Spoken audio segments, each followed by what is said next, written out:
Hey guys, welcome back to another episode of Health Ignited with Dr. Sonia Jensen and myself. This channel is all about sharing information on how to optimize your hormonal health through optimizing your relationships, your lifespan, your vitality. And so if you're enjoying this information, thank you so much for subscribing to the channel, to the podcast. And please share, like, subscribe if you feel like this information is worthwhile to you. And we'd love to hear how this is impacting your life. You know, what have you learned? What's influencing you? What are you adopting? What are you putting into your lifestyle? Or maybe what rocks are you looking at? Or like what lab tests have you checked into for your health, for your hormones? We'd love to hear from you. Yeah, or questions that you have. Yeah, definitely. So as we get into today's topic around, this being the health month of mental awareness, mental health awareness, and a big part of how we assess and treat and support and optimize hormones is through this lens of detoxification, or using it as a tool, I should say, to help support the hormonal system. So much of our hormonal health is dependent on how we're overcoming our environment. And since this is all about mental health and mental health and wellness, we wanted to talk about detoxification through the lens of the emotional system, right? Yes. Which is one of your, it's in your wheelhouse. It's my jam. Big Yeah, time. emotional detox. Yeah. Yeah, so when we talk with patients or we're working with them in regards to detoxification, we will often premise it with, those things that maybe you haven't been bringing up to the surface, like certain emotions or certain challenges that you face that you've kind of just brushed away a little bit. They may surface when you detox because we store so much of our emotion in our organs, in our cells, and as we're clearing the path around that cellular structure or that extracellular matrix or allowing the organs to do what they're meant to do, those emotions will also rise so that it's an opportunity to detoxify some of those things that we've been holding on to for so long. Yeah. The way that I've come to appreciate emotions is that they're a tool. They're really they're something they're a recipe. It's part of the recipe. You can be meeting a moment of, whether it be with work, your boss, or a friendship, or relationship, or whatever. And we have this thousands of different emotions that we could draw from to be able to move through, the event that we're in. And we're not always picking the right one. Right. But whatever one that we do pick, often we try to find the fault in someone else and continually perpetuate this toxicity, essentially, of emotion because maybe we just haven't mastered the tool for that moment. I also think because people feel like it's not a choice, like you're not picking the emotion. It's picking you. Yeah, it's picking you, and it's driving your actions and then your thoughts and then what happens in that moment, whether you're responding or reacting to a trigger. So often there isn't a lot of sense of discernment and control over the emotion that's arising in that moment. Yeah.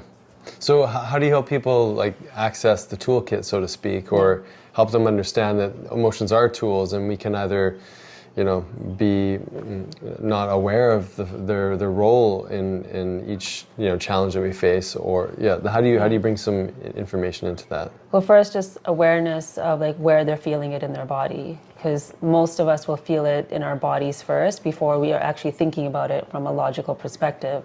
We're either going to feel it in our gut or the heart starts to race. We kind of step into that survival, fight or flight state very easily when we are in an emotional state. So this can vary from being in traffic and being upset that we're going to be late for something to kids not doing what we want them to do and it's triggering things, or for women that are in their last half of their cycle and all of a sudden don't have control over how they feel about their partners and are feeling really irritable but not really knowing where it's coming from. It's being felt somewhere, whether it's in their chest or their belly, or they're getting a headache now. So kind of putting those pieces together of when I feel this emotion, I'm feeling it somewhere in my body. So the first thing is that awareness.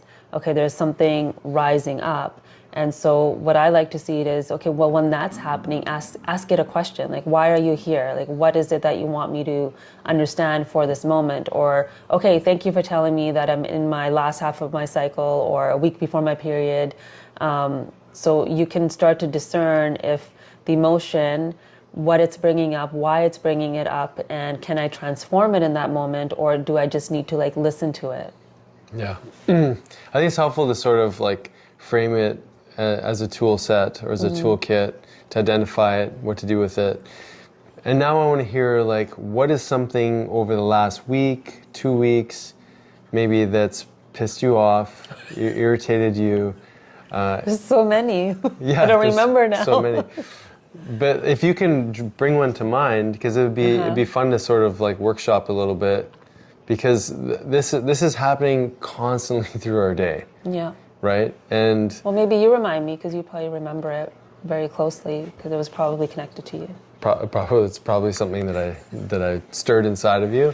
Possibly. I mean, I can't think of anything off the top of my head in this moment. But when we bring, like, I had an experience as driving the car. I was driving with Kyan, I think, to soccer, and I was in this roundabout, and I was on my lane. There's only one lane in this roundabout over at the South Surrey soccer field, and I was coming into the third exit point where I could have exited, but I had to come almost full circle to take a left, and this Jeep, not slowing down, just runs through it, right? Like, he's not waiting his turn, and he just runs through it. And so I honked at him, and I was irritated, and he put his hand out the window and fingered me. And I was like, dude, you're totally in the wrong here. You don't enter the circle until, like, it's your turn, right?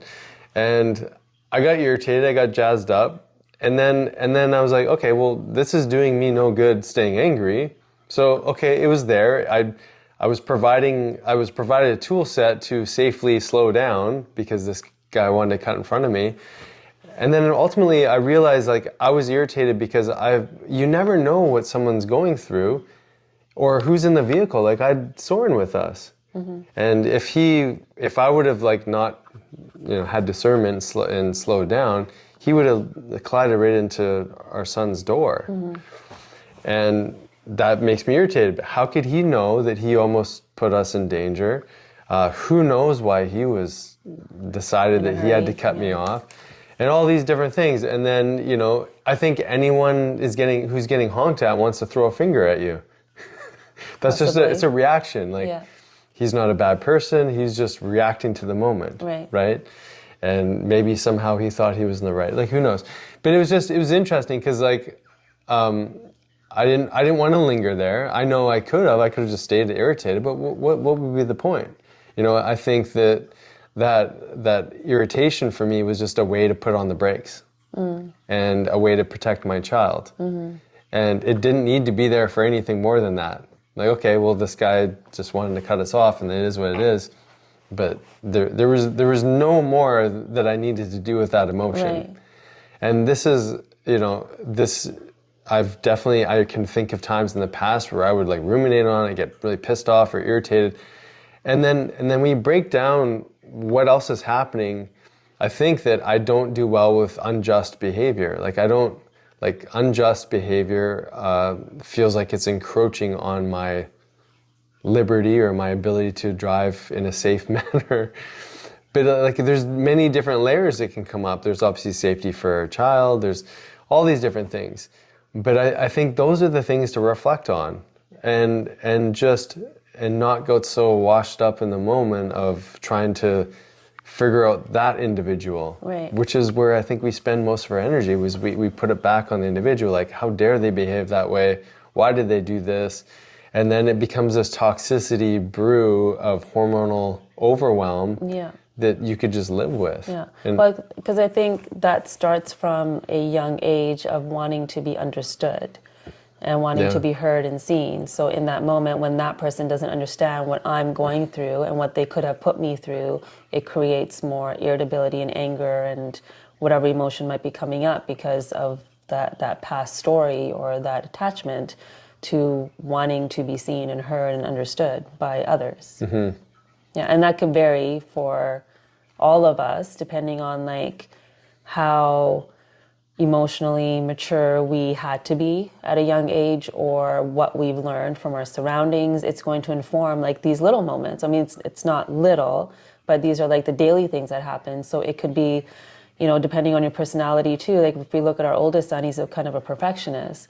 So he gets quite emotional when it comes to his schoolwork, or if something's not going the right way, or in Minecraft, if something's not stacking the way it's supposed to stack, or whatever it might be. So right now he's kind of in that phase where like everything outside of him isn't working. And it's also because he's so hard on himself. And so when we start to like dissect that, like you did, of like, okay, where is that actually coming from? We can start to then understand that all of those moments are being fed by a belief that I have about myself. Definitely. So have you thought of... Yeah, again, I'm trying to think, like there's so many like little ones that I can't even like pinpoint like a perfect example to talk about. But I mean, there's like a theme that was going on for the last like couple of weeks, and it's something that I've been speaking to a lot on my Instagram, is the theme of sadness. And I think a lot of it has to do with what we talked about in our last episode too, of the stage in life that I'm in is very reflective for me. So I feel sad more often than I feel happy. And then it's like, okay, defining what is happiness? Like, what does that actually mean? And is it okay to feel sad?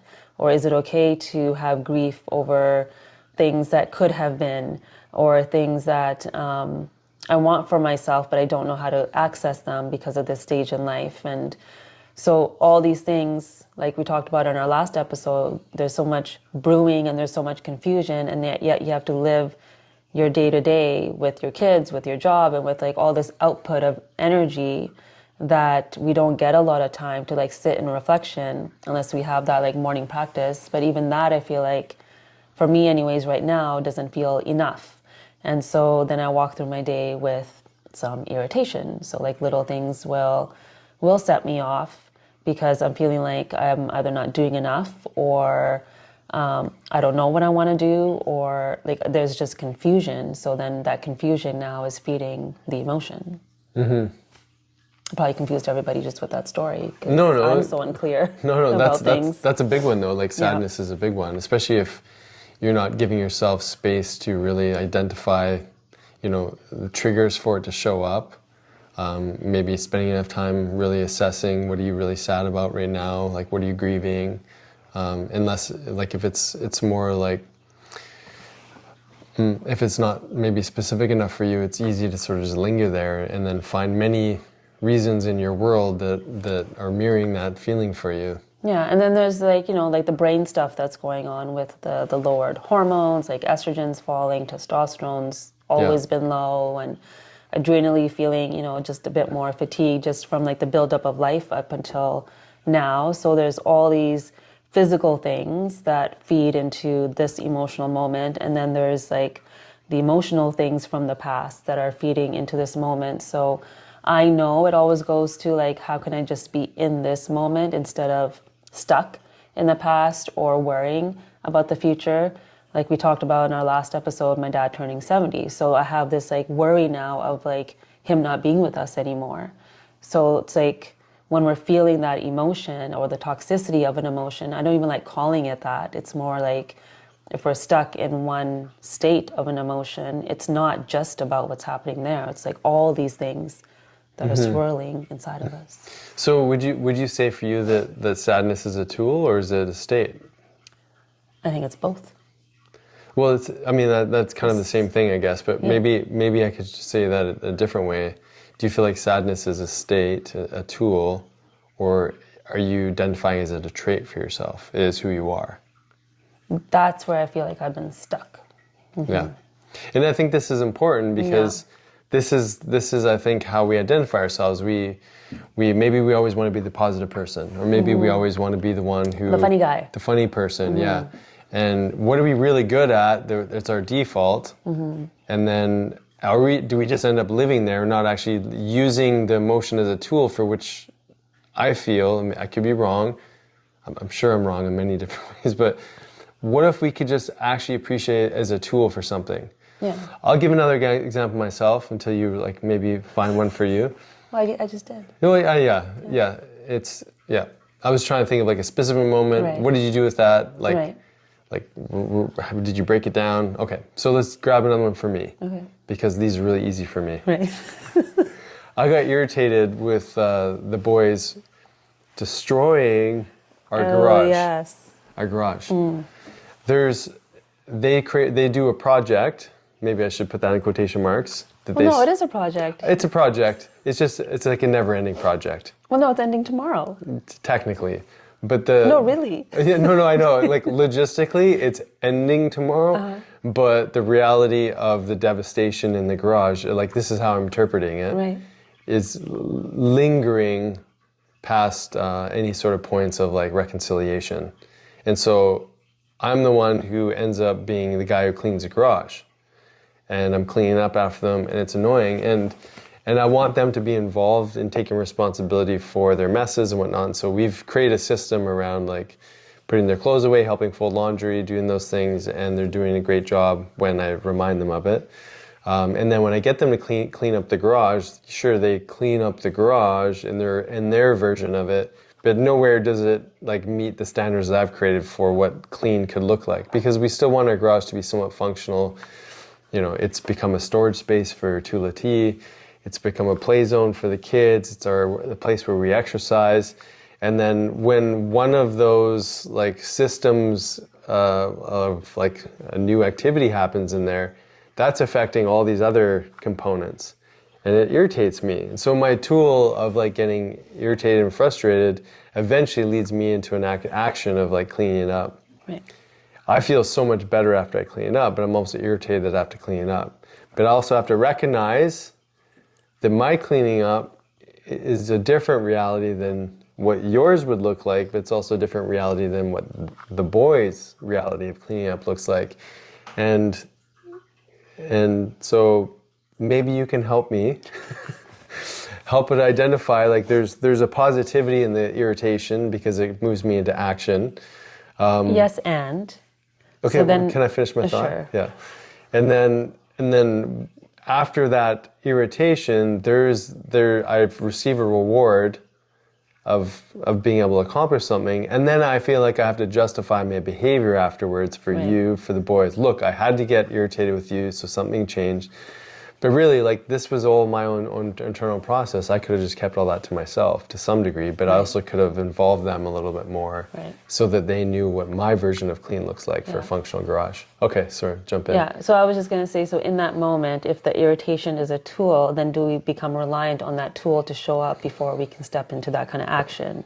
Or can we bypass that and recognize, okay, this isn't ideal, and instead of stepping into irritation next time, just like bypassing it and stepping into action right away? Or then do we start to create this imprint and pattern in our brain where it's like, well, no, you need to feel this way in order for you to feel the action? Yeah. Like, I don't know the answer to that, but it's just a curiosity of like, because I do feel like anger is a fuel for action as well, and anger can transform into happiness. So like all these things are tools, but then when does it become that we get stuck in a pattern needing it? Like we talk about this in relationship too, because oftentimes it's like we have to get into like a tiff in order for there to be resolve about like things that could be going on for like years, or things that specifically me if I haven't like talked about it before. Yeah. But then does that then become like the normal pattern for us to have to step into? So like how do we do that as an individual too? Like do I need to feel sad in order to feel happy, or can I bypass that, or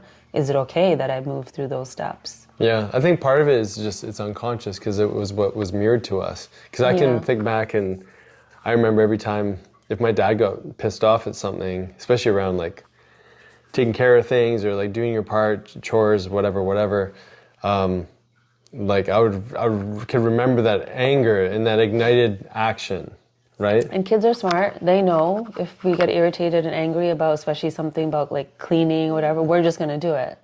Yeah. And because even the whole laundry thing that you've taught them, what they do now, they just take their clothes off and they put them straight in the laundry, even if it doesn't need to be washed. Yeah. That's their way of putting their clothes away. Everything goes into the laundry. Yeah. And like once a week we do like have a bigger cleanup together, folding laundry and whatnot. So yes, it's a work in progress for sure. Yeah. Yeah. So but you sort of asked a question, do I think that, or maybe do you guys think that feeling is meant to be felt then you circumvent the feeling to move to the desired action more effectively. I think it just comes down to self-awareness. Ultimately, so let's say we're mirrored a behavior, we're repeating that pattern, it's causing some fallout for your kids, your family, your relationship with your partner. There's consequences for moving into that sort of default pathway. I think that I don't know if that irritation ever really goes away, but I think definitely it can be transmuted into something more productive. Hopefully into a conversation. Like you can transmute. Okay, I'm feeling that. I can transmute this into a conversation where I'm getting everyone involved. Hey guys, just so you know, like this is irritating me that I have to clean this up again. You know, what can we do to be part of a team and support everybody's feelings on this? And how can we, like if the garage, quote unquote, is my space to take care of or to decide what finished looks like, then we need to be in alignment with that. And so how can we just, okay, Dad, it's okay, we'll get there, or listen, Nick, it's all right, like get the boys to help you out. That's part of their chores to do, and we can move through it. So I don't know, but let me ask the same question back to you with regards to sadness. Is it necessary for you to spend time there? Or you would use the words bypass, but maybe circumvent or transmute might fit better for you. Yeah. But what are your thoughts on that? I feel like it's a layered answer. When we've spent so much time not recognizing the sadness and just going around our emotions and suppressing and not really seeing what an event or something that's happened in the past has created in our internal environment, when we're not spending time like healing that, it can feel very easy to step into sadness and do that same thing of either distracting yourself or removing yourself or removing that emotion and trying to put on a mask to, like, again, make other people comfortable with how you're experiencing that emotion in that moment. So I think there's such a fine line between like recognizing that it's there, feeling it, knowing where it's coming from, and then or now sitting in it so much that it starts to become like your identity and you're not able to pick yourself out of it. So I think when it starts to impact your day-to-day and how you see yourself and how you're relating to life, I think then we've like stepped into, now it's become our identity. But I think if you're in it, you're feeling the grief, and you're able to see where it's from and how you can transform it, even if it's not happening in that actual moment, then I think it's okay. I think it's necessary to feel it. Yeah, totally. I mean, that's sort of like the moniker, you got to feel it to heal it. Mm-hmm. There's so much truth to that. So do you feel like in going through your journey of sadness that you're going to get to a place where you recognize it, and then it's maybe in certain circumstances, okay, I see you, I hear you, I feel you, I'm going to shift this into something? Like, yes, so, most times it can, but then going back to the hormone conversation, if I'm in my like that last half of my cycle, or as soon as I ovulate, that system takes way longer. Mm-hmm. It's easier for me to sit in it, and it's easier for me to be like, well, this is just who I am now. So like how I look at it changes. Whereas in my other half of my cycle, if it shows up, it's like, oh, okay, it's there again. It's temporary. It's gonna pass, and there's a lot that I have to be grateful for. Everything that has happened to me is for me. Like I can see things in such a different way. But as soon as I ovulate, that changes. Even though I'm aware that there's like a day in my cycle where everything shifts, it still it lingers a lot longer than it needs to. So with that information, and there's so much of a rhythm there. Yeah. What would you like, and you're not the only one who's feeling like this, obviously. What would be some like other tools to support those emotional tools? Yeah. Like how do you, like knowing that about yourself, what does that look like? Knowing that things feel pretty great in a different part of your cycle, what does that look like? Yeah. Like, is there preparation involved? Is there things that you could be doing more deeply or more consistently to like deepen the investigation of sadness, or, you know, Or any emotion. or It could any be anger emotion? for somebody, For or sure, irritability, or yeah, I think that's where like the cycle syncing comes into play, and like recording how you're doing, because for some people it's like the week before, the day before their period. I recognize it's as soon as I ovulate, so then I need to, a week before that or a couple of weeks before that, start preparing, like maybe taking things to help support my adrenals, that help support my neurotransmitters like GABA and serotonin, like check in with my gut, just making sure I'm doing all that so I'm prepared for that moment that shows up in my second half. Yeah, and then what about like from an emotional detox point of view, like how can you support yourself there? I bought a journal. Okay, That's a big step for Yeah. me. I prescribe journaling to everyone, and Yeah. it's been such a fear thing for me. Yeah, can you go into that? Because I think it's really interesting. Yeah, I mean, a not to little go bit. into like Yeah. full details, but since I was young, like writing something down wasn't always kept private. Yeah, not just writing something down, but literally writing in your In journal. my journal, yeah, it was just never kept private. So then I have this fear that I'm gonna write down these crazy thoughts that I have, even though they're not true. But if somebody reads them, they're gonna read them as true, and it's But they're gonna true get for you in that moment, though, right? Like, because the things that you feel are right. like. But then, like as I think also as humans, we have like crazy thoughts. Like I used to Totally. think when the kids were small, I'd be holding them that they're gonna fall down the stairs, their head's gonna explode. Like Yeah. all these like weird things Yeah. show up in one's mind that Yeah. they're not true, but they're just like thoughts that are popping in that sometimes you just need to write down and like Yeah. release. And so there's been like fear and not being able to trust that I can like journal and actually have that tool.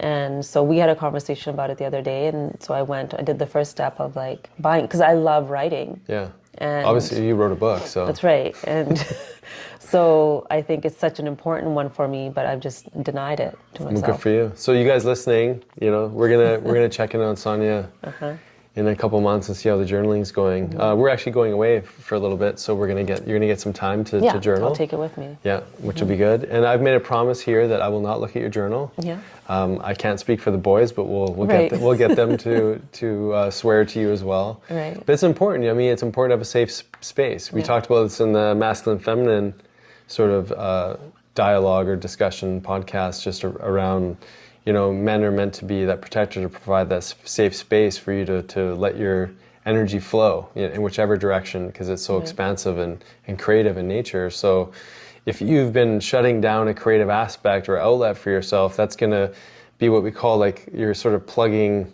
one of your detoxification pathways in your emotional nervous system. Yeah. Like you're not allowing something to free and to let go, right? Because there's many ways that we can let go. It's just for you, because it is one of your gifts of writing, to have to sort of like squash or be stagnant there, that's going to have a tremendous effect on how you're feeling emotionally. Because I even felt that when I wrote the book, I held back on so many things because that same trigger or that memory was holding me back, and I don't want that for the next book. And so I think this is going to be so important. So this is for like all of us in our everyday, like where have we been holding ourselves back in our relationships, in our careers, in everything, because of these emotions that we're sometimes even afraid to feel, or we haven't processed, or we haven't been able to discern, like, is that my actual identity, or is this just something that I had to create in order to survive my previous moments? Yeah, and that's what I want to bring up on this idea of detox, because we can, let's say maybe we think that we're paying attention to an emotion, we're aware that it's there, but maybe, what if it's a lie? Like, what if it's not real? Yeah. You know, and like, I think that's super important, because what if we're believing something that is totally not real, but we've lied to ourselves and convinced ourselves that it is real? Yeah. And then we just kind of go, okay, well, that's not a problem because that's good. But any thoughts on that specifically? Because I'd love to have an example of what that could be for someone, where they've been actually just lying to themselves. Mm-hmm. Well, I mean, like a funny example that I could talk about today, and then maybe from that something else will come up. Just with our oldest, we had to wake him up this morning, and he didn't want to get up because he was so tired. So he actually even yelled at you Yeah. for waking him I up. was like, good morning, guys. What are you doing in here? And so, he came down and he still has his eyes closed. He's like, I feel the way I did like when I was jet lagged in Spain. And he had this whole story of like, now I'm not going to do good on my math test, and then I'm not going to feel well, and then I'm going to be tired and sleepy all day, and then I'm not going to feel well for our trip. And so he had this whole like trajectory of everything because in that moment he was feeling tired. So, and that can be like any emotion we're feeling in that moment. If it's like irritability towards our partner, for example, a week before a period, like maybe they're chewing too loud, or maybe they said something and your expectation wasn't met for something, and now there's like a story of like, oh, this is just how he is, like he's never going to learn, he's not going to be able to, he doesn't understand me, doesn't see me, doesn't hear me. And so that is like the story, and we know it's not true because the moment we start bleeding, all of a sudden, oh, he's amazing, right? Right. So we can see our partners. This is not personal, by the way. We can see our partners in a different way. So then we can start to discern of like, okay, this, what I'm feeling right now isn't actually truth. It's just something that's coming up in this moment. Yeah. I don't know if I answered your question. No, you did. Like, I think that's a good example.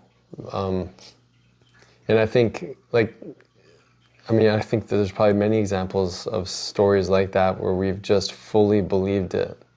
And I think it's so interesting that we can be conscious in some aspects of our life and think that we've got those things nailed down. And it's these things, these maybe repeating patterns that are being mirrored for us in life where we keep meeting resistance, but we keep blaming the other people.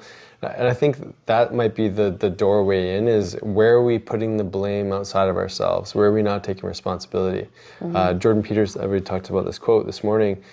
Jordan Peterson's, one of his quote is, opportunity lurks where responsibility has been abdicated. And what a powerful statement to think of, like, lying is a place that we have not taken responsibility. And that there's an opportunity just waiting for us or for an opportunity to reveal itself, but it has to overcome the lie, it has to overcome, we have to step into responsibility for those tools. I was just going to say that, like, looking at your children or children in general and like seeing them as a mirror can be so helpful in that, because you can see it happening in their dynamics. Yeah. There's times where like Kyan or Soren, they're upset and they don't even know why they're upset anymore, but it's like they start defending their upsetness, and we do that as adults too. But with kids, like, they wear their heart on their sleeve, so they're just, emotion comes and the emotion's getting expressed. Whereas like we do that internally so much that we start to defend what we're feeling because we're so used to defending our identity or our personality, because it becomes, like we said, like just a part of us, of who we are. Yeah, completely. So like I can relate to that, where we wear our emotion like a badge of honor and armor. Like, this is what I'm feeling, how dare you? And this is mine. I'm someone who's sad all the time. I'm someone who's angry all the time. We've told that to ourselves, and it's a way to protect ourselves. And it's a way to also lie to ourselves to some degree, not take responsibility to go into that. And ultimately, like, I feel like this is where we're not, like, I think all of us have a desire, hopefully, to meet our highest potential, whatever that looks like someday, you know? And hopefully all of us are doing whatever we can to move towards that, of, self-awareness and right action and right relationship, whatever that might be for you, or a high degree of success in whatever field that you're in. And I think that we all have a desire to move towards that. And yet, how much heavy armor are we carrying with these lies and not taking responsibility for where we could be stepping into so much more? And it just becomes this sort of safe space for us. But at some point, I think, hopefully, we can find a way to let go of that story. Yeah, I mean, that's the work. That's the emotional detox that needs to happen. Yeah. And it's not an easy journey, but it's one that can be very like liberating, and like how much more freer would we feel if we didn't have to carry all that armor. Yeah, totally.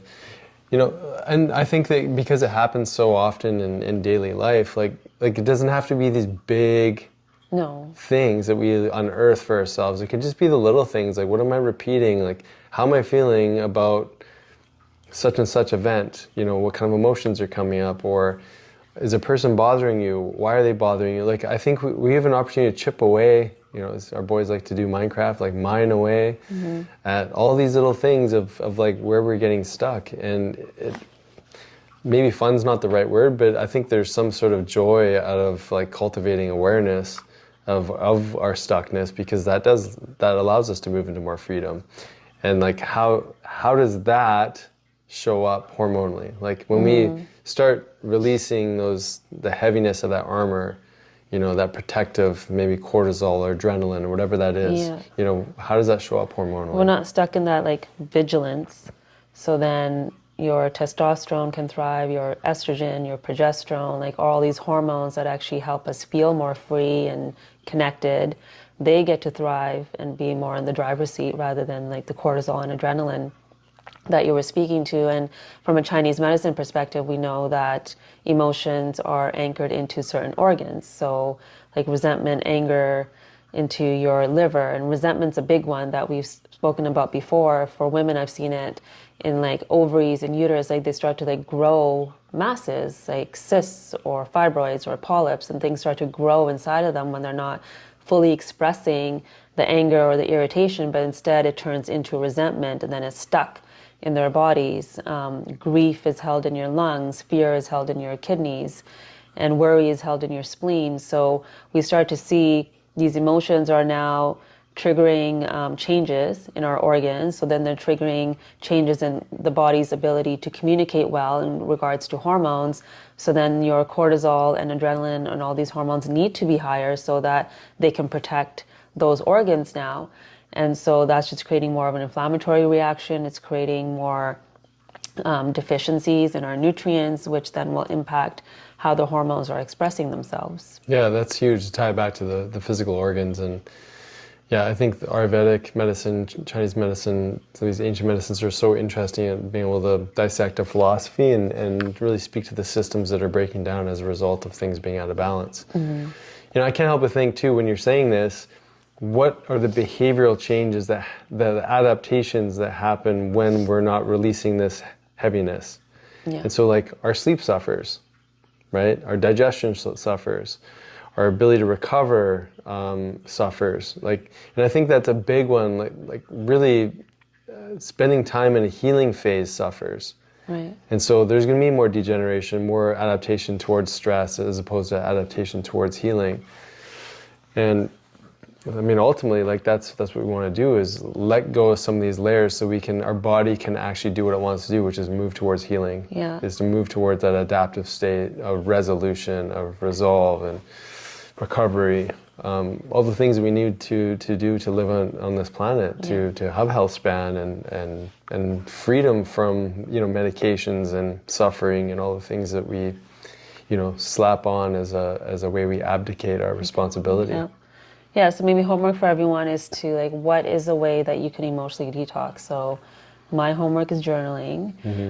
Maybe somebody else's, it's a meditation, it's breath work, it's more connection time or whatever it might be, but just maybe finding that one thing that you can incorporate into your life that will help you become more aware of your emotional state. So maybe it's just asking yourself a question or talking to your emotions when they're showing up. So pick one thing that you can incorporate for the next like 60, 90 days or 30 days, whatever it is, to support your emotions. Yeah. I know when you talk like this, it's time to wrap up the podcast. But I do have one thing that I think is really important to discuss just while they're doing this homework. Yeah. And that's this idea of not deserving it. Right. Can you speak to that? Because I think that's really huge. I think often we'll go, I don't have time. Like we find reasons why we're not deserving. Yeah. I don't have time. It's not important enough. I got kids to take care of or whatever. We somehow like bypass our deserving on this. Yeah, so when we're in that state, it's because there's guilt and shame that's been like anchored or imprinted into our psyche. So that's a lot of unraveling, I think, that one has to do to recognize where that came from. Was it modeled? Was it told to us? Were there things that we were doing that then the reaction that we got from those that were caring for us or our environment that we felt shame around? So I think when we can recognize those two emotions, because shame is usually, it's what we identify with. It's like, it's who we are. But guilt is something like Brene Brown discerns between the two, and that guilt is something that can maybe prevent us from doing a certain action that could be harmful to another, because it's like making us become more aware of our actions.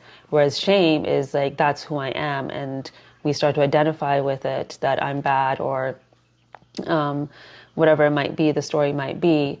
So when we can start to recognize where we feel those, we can then step into more deservance of like, okay, this self-care is so important because I deserve to feel happy, or I deserve to feel joy. I mean, happy is a whole other topic of like, how do we define that and what is that? But joy, like through that human experience, we all deserve that. So the show that we've been watching, Transatlantic, now it's finished, I actually gave a patient that show as homework because... oh, it's fun to see you. You prescribe TV shows. Yeah, I do. Yeah. It's based on World War II, on like a light true story, but they've had fictional characters in there. But I find, maybe this is why I'm fascinated by World War II specifically, is time of war, there's so much pain, so much suffering, and so many emotions going on, like fear and everything. And there's also the polarities of that. There's like joy, like they find joy in moments, they find connection, and because that's the human experience. So like what people experience during those times is so heightened because of the external circumstances. But we're at war almost like every day with ourselves and with our life often. So like we're feeling all those emotions in our everyday, and like there's so much like beauty in seeing that this is what it is to be human, is to feel these emotions. Because if we didn't have these emotions, like we wouldn't get excited about things. We wouldn't feel how we do when we're having like an amazing meal or when we're with our partners, like all these things. So emotions are so important, but we have such a like negative relationship to them because we don't know how to work with them. Yeah, so true. It really like paints a picture of joy isn't necessarily just it's part of meaning making. Like, how are you making meaning out of the experience that you're in? Yeah, because right? even during those times, like joy was found. Yeah. Yeah. Yeah, crazy.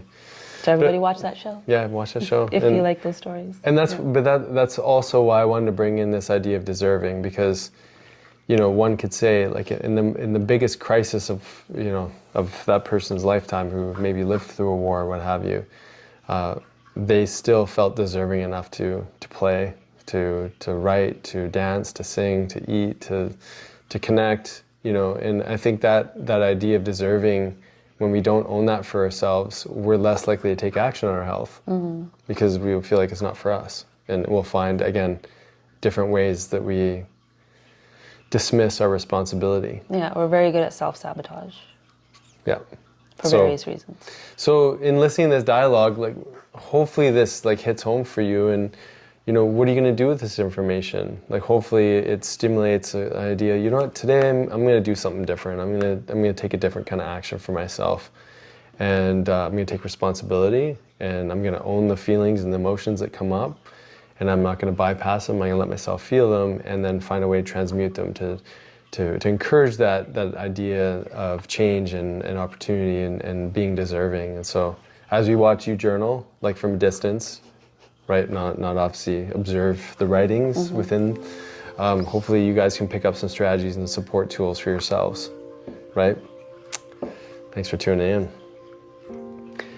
So for those of you that enjoyed this conversation and want to find more and want to deepen your experience of hormonal optimization and all things health related, join us in our Health Ignited Club, where we meet every month. Right? Yes, we dive deep into different topics, just like the one that you heard today, and it's just a time to connect and ask some of those questions that maybe you have about your health, about your emotions, about relationships, all of it. Yeah, so go to drsjensen.com and you can find our Health Ignited Club in the membership section of that portal. So hopefully we'll see you there.